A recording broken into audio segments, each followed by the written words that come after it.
A very good morning to everybody, or good evening to you, and welcome to the Katie's Arms. Now, I know for you guys, it's going to be 8 o'clock in the evening. I'm hoping we're going to have a good enough connection that this is going to work. But as per normal, if you can't hear me, let me know. Because I'm working off of a dongle at this very moment. I'm quite proud of myself because yesterday I couldn't make my dongle work and I had to get dongle help. But I've got my dongle working. But if the Wi-Fi goes down, frankly, there's piss all I can do about it. So, and many would argue that I'm much better when I'm muted. So we will call time on Katie's Arms if me and the dongle don't get along. So for you, it's now 8 p.m, or it should be, if you're in the UK. I can't even begin to work out the rest of the times in all the other countries, but a very warm welcome to you if you're joining us from South Africa. Thank you for joining us, or from America. Thank you, East and West Coasts, and to our South African friends joining us. Obviously, massive hearts go out from us for all that's going on in your country not being talked about, and for what you've been through. And for those of you that have stood up and lined up with shopkeepers and landowners and others and tried to defend yourselves, bloody good on you. And if I was there, I'd be doing exactly the same. And where I am now, it is 5 a.m. in the morning. I am this annoying. I love mornings, particularly early mornings. And I'm all over the place time-wise anyway.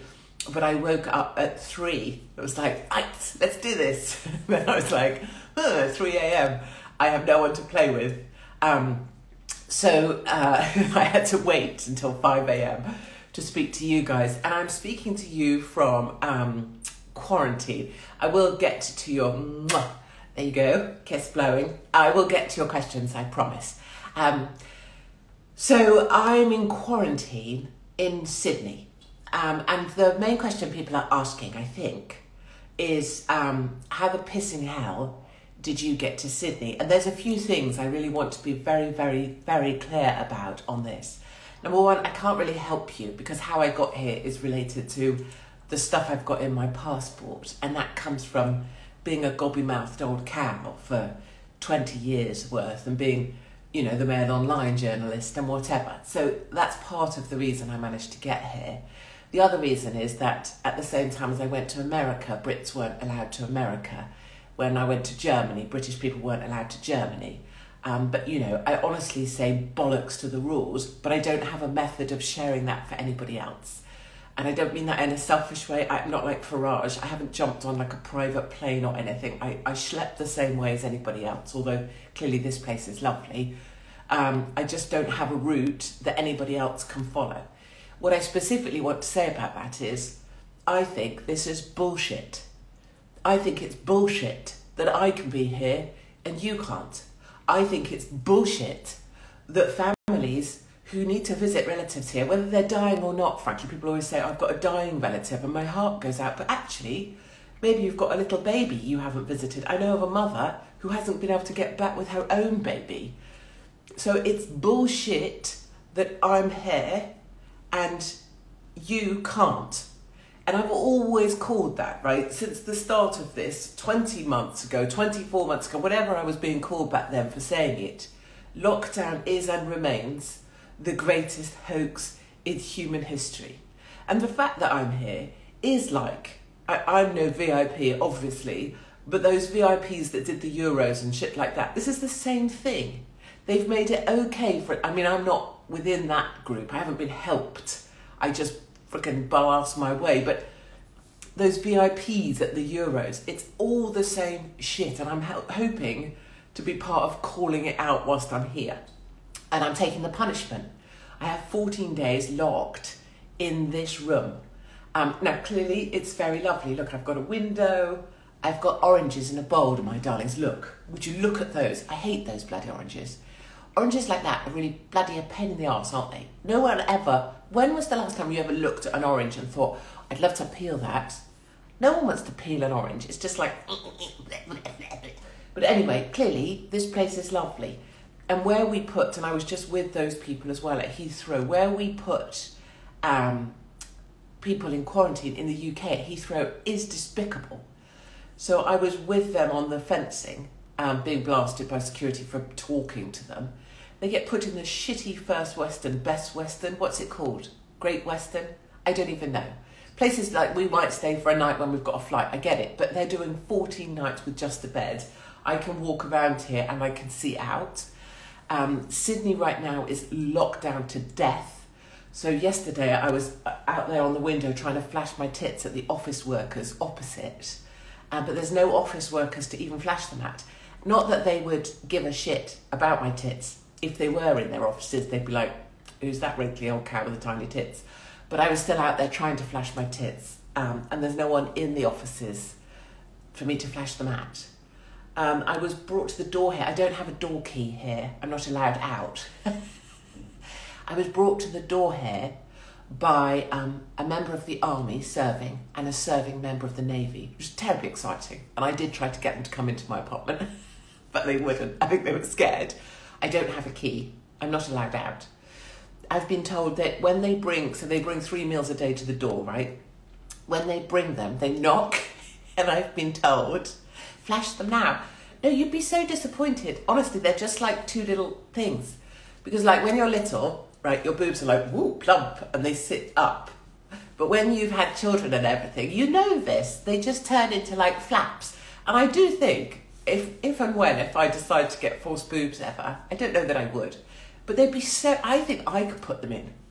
In fact, if I bought a couple of bloody chicken fillets on Amazon, I think I could get them in, because it would only take one cut and there's so much spare space in there.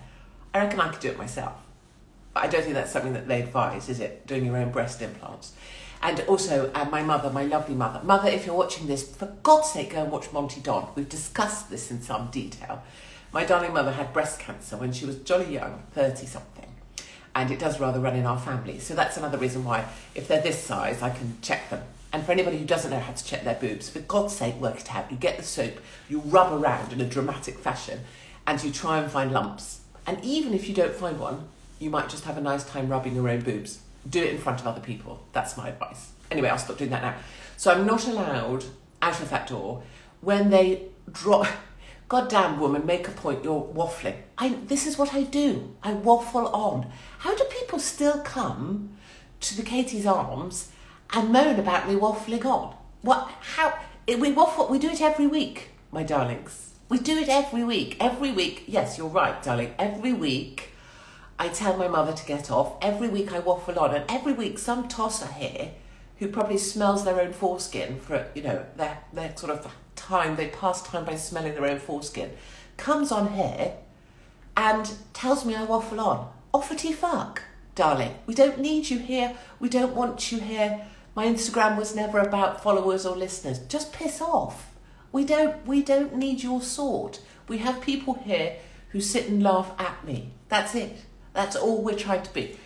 I'm not allowed out the door. When they drop food outside the door, I've been told, right, in all seriousness, by the police officer who checked me in after the sergeant in the foyer had read me the list of rules. The police officer who checked me in told me when they knock on my door, I have to wait 30 seconds till I can open the door. And then I'm allowed to open the door, but I think it might be the 5 a.m. thing, it might be jet lag. Got a bit hysterical. I can open the door, but I only do it in a face mask. So what I've been doing, this is so sad. This is the stuff I would always have kept to myself in the past, so that when people were like, she's such a bitch, she's the biggest bitch, she's the bitch, and I'd be like, no, I'm this woman, actually. So I've been lying in wait round the corner in my bathroom. And can I drink alcohol all day long? I could. I haven't drunk anything. I'll tell you about that in a minute. Hold on. I'm even going to make a note. Alcohol. Because I won't remember. I've been lying in wait. What I'm trying to do is as someone knocks... Oh, sorry. God, my neighbours are going to hate me, aren't they? As someone knocks on the door, I'm trying to get to the door and spring it open and frighten the shit out of them and do it naked with no face mask. And what I'm after is I want the sergeant in the foyer to come up and tell me off. so that I can stand there naked while he tells me off. So that's one game that I'm playing. In my head, what's the other thing that's happening is I've just joined Where Are You? I'm in Sydney, I've been locked down, I haven't got a room key, I'm not allowed out. I'm trying to do a naked exposure to scare a staff member, or hopefully a member of the Army or Navy. So my other thing is that when I get locked down or told I can't do something, as you will know, it makes me want to do it more. Like, Katie, you're not allowed to say that when I'm writing this article. Katie, you're not allowed to tweet that. Watch me. Katie, you're fired. Yeah, I knew that before I did it, but I still did it. So I've got all of these naughty thoughts because I've basically been put here captive. So my next plan, I've got olive oil by my cooker things. I'm supposed to be like cooking or whatever people do. I'm going to rub myself in baby oil. I'm going to do a streak down the corridor. And then when they come up to grapple me back in, I'm going to be like really, really oily. Going to be like a streaker on a football pitch, but way better, because I'm going to be on floor 28 of this apartment block. And the Navy are going to have to drag me back to my room by my feet. So that's my other plan. And I've checked in with somebody who's sort of tried to keep me sane here. She was like, do it on day 7. So that's day 7 plan, is to streak in baby oil and get wrestled back to my room. I probably get thrown out the country. But frankly, darlings, if now's not the time for streaking in baby oil, when is? So that's the rules here. The other rule that I got told downstairs by 2 military people and the Navy and the Army and whoever else had to accompany me. I had a police escort from the fucking airport. Me? What am I going to do? The other thing, what did they say? Oh yes, if an alarm goes, and then I had my face mask down, so I was chatting with the nice guy from reception, and they were like, could you put your face mask back on? I'm not going to be good at this, am I? So they told me that if an alarm, I'm on the 28th floor here, right? I'm not saying the word Grenfell, because that's disrespectful to Grenfell people, but Grenfell, they told me if an alarm goes off, right, like the fire alarm, I have to stay put. I have to stay put and wait to be given directions and assistance. I looked at him and I went, yeah, right. They think that if the fire alarm goes off, me, Katie Hopkins, not only am I not good at being told what to do, I'm specifically geared to react to things like alarms. Like over a long years, I've gained a special set of skills, and that would involve evacuating this building if required. I would do that. I will get every last man out. That's how I'm built. And they think I'm going to stay in this room when the fire alarm goes off. Are they pissed? Do they know me? I will be clearing corridors, I will be hoofing big men on my shoulders, I will be running the stairs. And if I don't make it out, great, but everyone else is going to make it out. And I ain't sitting here in my frickin' face mask waiting to be told what to do.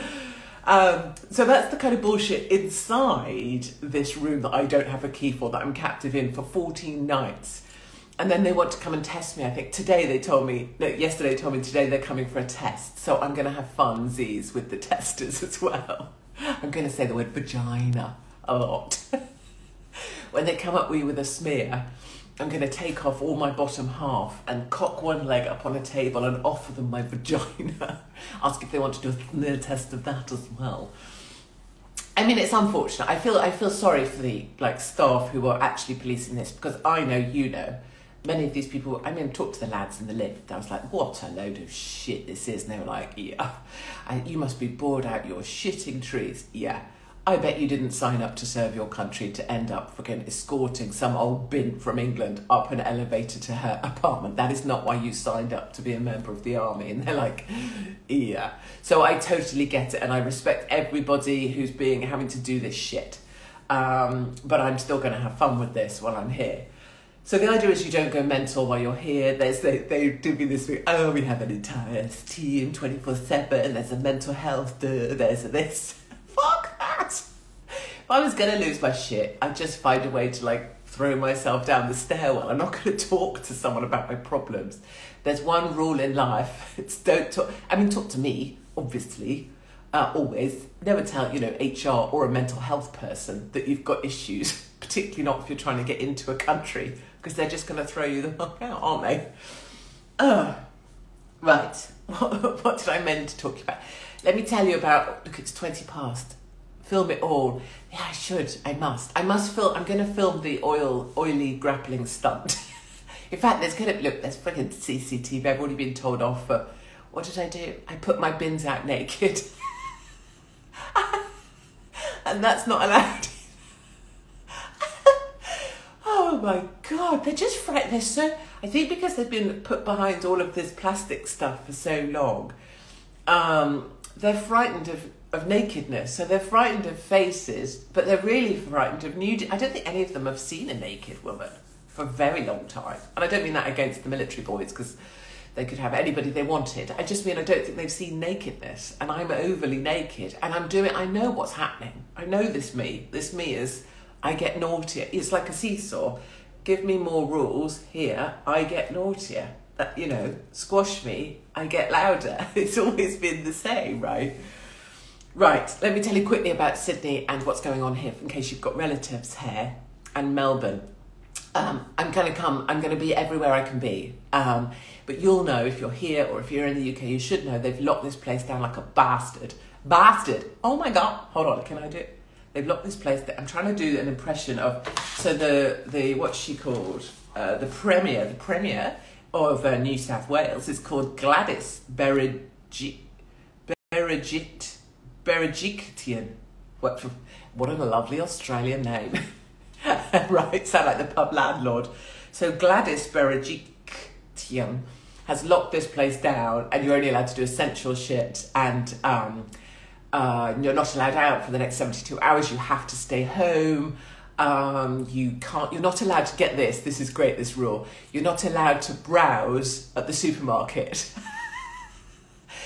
So the supermarket, you're not allowed to browse. You have to keep moving at all times, says Gladys Berejiklian. So if you go to, I can't obviously go forget anywhere because I haven't got a room key, and obviously I have to stay in here and burn to death if there's a fire. But if you're a Sydney sider and you want to go shopping, you're not allowed to browse. So you have to keep a constant momentum as you go up and down the aisles. I cannot wait to get out and do a piss take of that. Just like, supermarket sweep. In case I get freaking COVID, I'm going to have 1,000 cucumbers. Did you need those tenner, ladies? No, but I haven't got time to look. I'm just buying fucking anything because I don't want to get the COVID. So that's going to happen. I'm going to need a GoPro. I'm going to need a film crew. You see, this is one of the problems with being labelled like a far right-wing Nazi Islamophobe. I can't get any film crews to work with me because we'd have such a laugh. Imagine just doing reality with me. It'd be brilliant. So I'm going to supermarket sweep. Get to the checkout and they'll be like, that's $2,024, please. What accent is that? I'm not in America. So the bigger tosser than this Gladys Bird, who's the Premier of New South Wales, is this twat called Dan Andrews, who I've had my eye on, obviously, for a long time over my large journalistic career. But Dan Andrews is a dick of the highest order. He looks like a guy who's at a wedding and is 6 pints worse for wear. He's already got his tie bit undone and his collar was too tight before he even got to the weddings. He's a fat twat and is at least 60 kilos over what he should be, but is still wearing the clothes from when he used to be a bit slimmer. And he's all like, bleh, bleh, bleh, bleh. That's Dan Andrews. He's a proper twat weasel. So he does a bit of like the ginger dwarf from the north. So anything that Gladys here does, by the way, Gladys has her eyes exceptionally close together, right? So properly close together. Gladys's eyes are as close to, she looks like a small mouse because her eyes are just literally either side of her nose. So that woman's peripheral vision, I mean, she just fucking can't have any. Her peripheral vision must be the side of her face. If ever I saw a Premier, do look her up, Gladys Berejiklian. Like, she can't, like, I don't know how she even navigates a room. She must have to, like, physically turn her head to be able to get through a doorway. If anybody needed wing mirrors to navigate their own fucking personal space, it would be this Premier. But worse than this one is this twat in Melbourne, Dan Andrews, the drunk at the wedding, and he basically wants to out-knob her. So she says, right, we're going to go into a full lockdown. Everybody's got to stay home. You're not allowed to browse at a supermarket. Then Dan Andrews comes out and goes, fuck that, watch this. Puts his tiny willy out on the table, drinks another 15 pints and go, we're going to have a 5-day snap lockdown.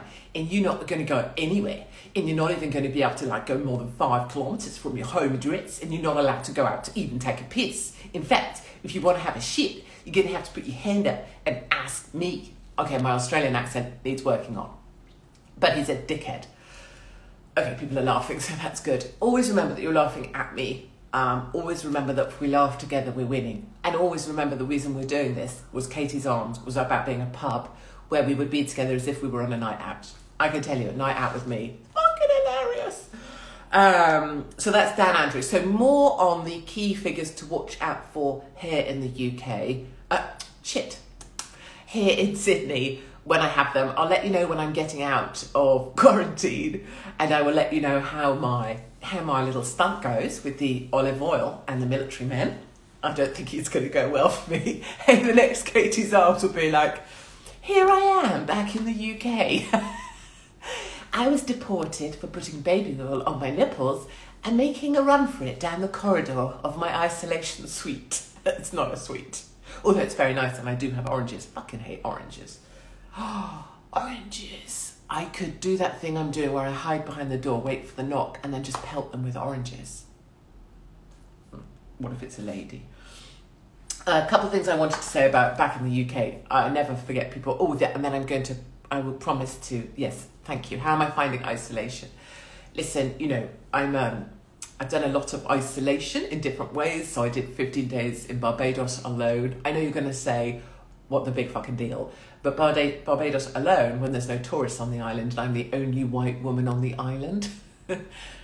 Let's just say the locals are pretty friendly. And, you know, there's an awareness to that. And same with arriving in Mexico City that kills more journalists than any other place.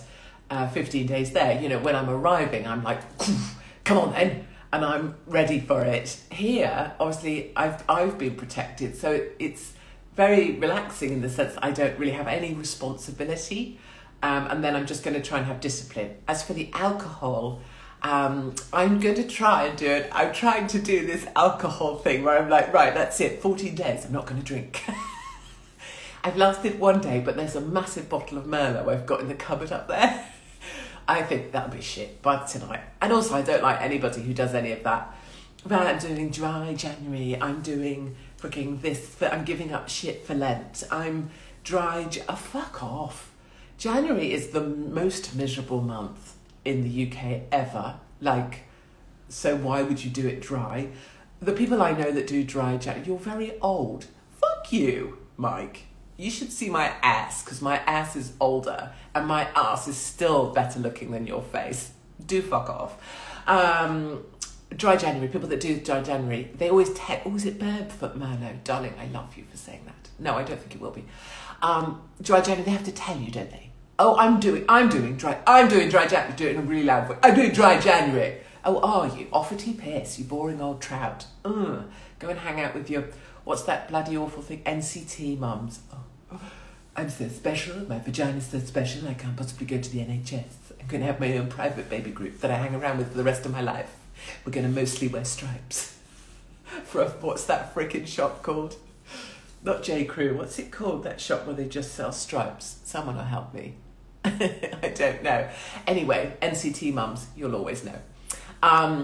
What's the weather like? Oh, that's so darling, isn't it? That's such a British thing. Well, it's actually pitch black because it's 5 a.m, 5:25. I promise to leave you all in 5 minutes. I never run over because you all have lives. That involves not listening to me waffling on. And I have got in this place, there's this little chink of air that I can get, and the sun comes through there from 9:45 to 10:15. So from 9:45 on a morning, you'll find me like this, trying to breathe the small chink of sunlight. And I know that it's really, really hot in the UK, and I'm so pissed off that I've missed out on the heat wave. I'm like, old people are dying and I'm not there. Damn. I don't mean that like, that's great that old people are dying. But if it's hot enough for old people to be dying, that's my kind of temperature. I love it. I don't even know, how was I even born in the UK? It's unbelievable. Right, 4 minutes, my darlings. How am I still not dead? I do wonder that. And actually, it's one of the gifts of my life is, did you hear that? Life. There we go. I'm nearly Australian. Just call me Pamela. I have actually bought my Pamela Anderson red swimming costume. That would be a great stunt, wouldn't it? To pretend to dress up like Pamela in heels. Yeah, anyway. How am I not dead? I don't know. And the joy of my life is that I am already on extra time. So my seizures were supposed to kill me off when I was 35. I think I was given 2 years for a seizure to kill me. And then I had the massive brain surgery. And so at 46, I'm well into extra time. Oh, I meant to talk to you about football. Never mind. I'm well into extra time. And that's why I have the attitude I have. And that's why I'm so lucky. So, you know, they came for all my stuff. They took my money. They took my house. They took my, you know, the establishment that didn't like me speaking the truth or going to places and showing the truth. But then I also got given the gift of extra time. And if they take everything you have and then you get the gift of extra life, nothing matters. And if my time was up tomorrow, I'm so reconciled with that.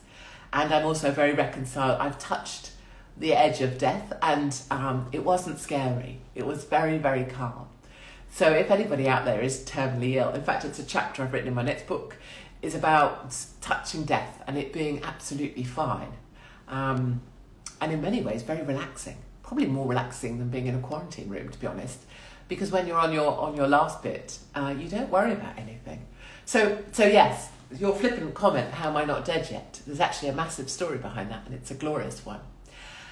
Right, so I better go. I love you and leave you. Missed most of you talking. Well, how rude. I'm just saying, I was up at 4:30 4 in the end to be here, and you missed most of this. I will download this, I will post it. If you're moaning at me on YouTube that this is in the wrong orientation, this is the only orientation I know. I don't know if it works the other way, I have no idea, but just stop moaning about it. In fact, stop moaning about everything. And let's just find a way to laugh together and laugh at the bastards, because this is utterly, utterly mad. You are living through the greatest hoax in human history. They are trying to take everything from you. And one of the very best and most powerful weapons we have is a sense of humour. And someone like me is probably a massive thorn in their side, and I will continue to be for as long as I can in the years to come. Right, how long have I got left here? This is only day 2. So next week you'll see me, I'll be like crying in the corner with greasy hair, like itching my own ass, going, I need to be let go. Yeah, so maybe this is just like an early euphoria and it'll die off. Or maybe this is just how I am. This is why my husband needs a break. And my children. That's why they don't mind me being away. Okay. Laughter is the best medicine. And you've made me laugh lots. Thank you. Well, thank you. And thank you all for all your kindness and your kind emails. I'm Katie at katiehopkins.co.uk. If you need me or if I can help you with any of the bullshit, which it is, and keep laughing, or play this back and make yourself laugh again, because if you're laughing, everything seems a little bit better. Okay, I'll see you next week when I'll be rocking like a polar bear in a Chinese zoo.